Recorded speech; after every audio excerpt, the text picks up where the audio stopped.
Hello, this is Peter from PetesCruises-n-Travel.com and all-inclusive-Caribbean-Cruises.net. Welcome to my YouTube channel, Pete's Cruises, N as in the letter, Travel. Hey guys, if you have not yet connected with me on YouTube, you know what to do. Thank you. Now let's get to it.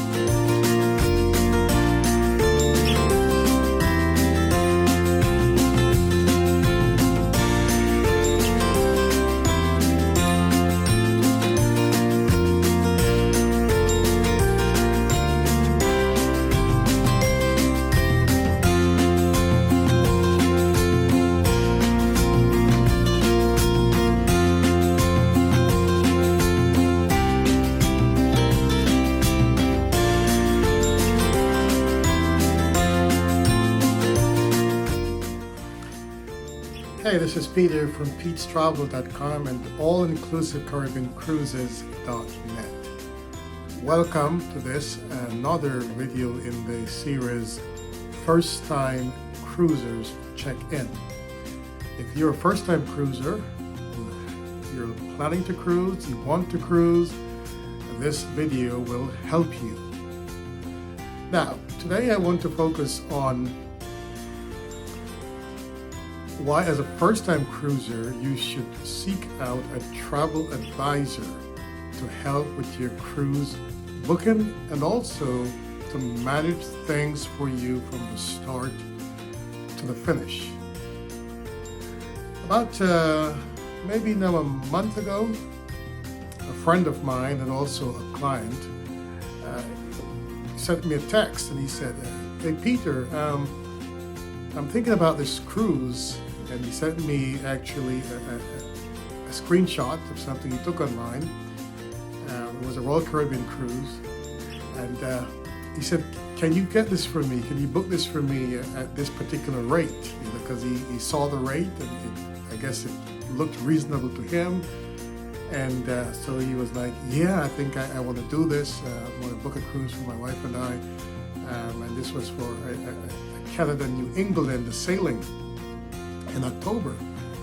I'm like, "Sure, I can take a look at it for you and get it set up for you. I'll take a look and I'll let you know."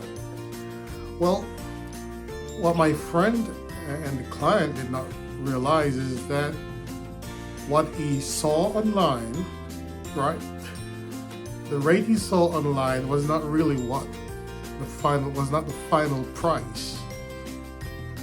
It was not the final price. He saw what was the base rate for a cruise, the lowest rate, and in this case, it was Royal Caribbean's non-refundable deposit rate.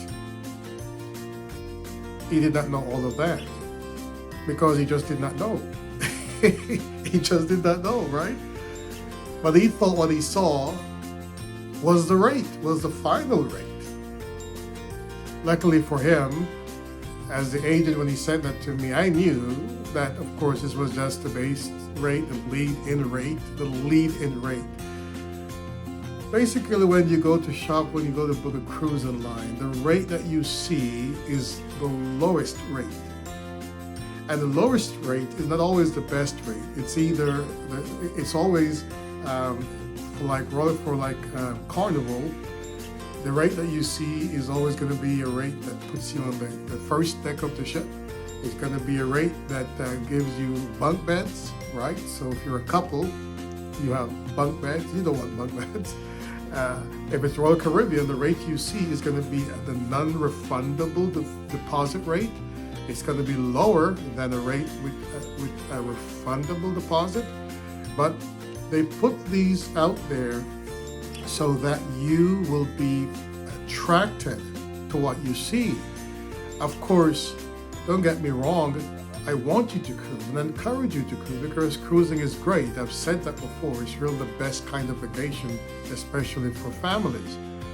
But you need to know.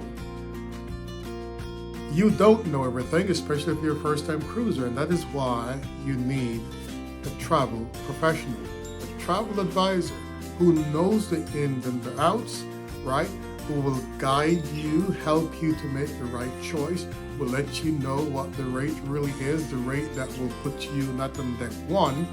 And there's nothing wrong with deck one, but sometimes you don't want to be at the bottom of the ship. You want to may want to be midway, right? You may want to be on a deck that's midway ship and also in the middle of the deck, because that's really the best position in terms of, if you're prone to getting seasickness, that's really the best position. But your travel agent will know all those things. Your travel agent will also know what kind of discounts to look for, to see if those are available for you. Your travel advisor will be there to, if you have a question about something, instead of calling the cruise line and taking a while to get through sometimes, the travel agent may have the answer right away, or if not, they will be able to quickly get you an answer. So it's very helpful. It's most advisable that if you're going to book a cruise, it's a first-time cruiser, and even if it's a second time and a third or fourth, get with a travel agent, because they will get you the best offer. They're not doing it and charging you. Some agents may charge you a service fee, but in most cases, the travel agent may not charge you a service fee, but they're there to help you because they want you to have the best experience. Go, take your cruise, have a great time, come back, book with them again, right? And also send them some referrals, so they're going to take the best care of you. I remember when we did our first cruise back in 2004, I did not book with a travel agent. I just went online and I booked. And you know what? I was surprised that near the end of the cruise, because I did not know that there was something called gratuities. So we paid our cruise fare and we got on the ship. We had our meals, we had drinks, certain drinks are included with your cruise fare. There will be another video for stuff like that. But we had a good time, and nearing the end, we got the bill. And there were gratuity charges. I'm like, huh? we thought that we had already paid for everything. But no, we did not know. If I'd used a travel advisor then back in 2004, I would have known. This is Peter from PetesCruises-n-Travel and all-inclusive-Caribbean-Cruises.net saying, first-time cruiser or not, get the help of a travel advisor when you're ready to book that cruise. And by the way, just so you know, I'm Peter at PetesTravel.com. I'm a travel advisor myself. If you don't have one, or if there's not one that a friend recommends to you, please allow me to help. I'll be happy to help you from start to finish and to ensure you have a good time, a good experience with your first, second, third, or 10th cruise. Until next time, you go have fun, and I hope to see you out there on the high seas. Take care now.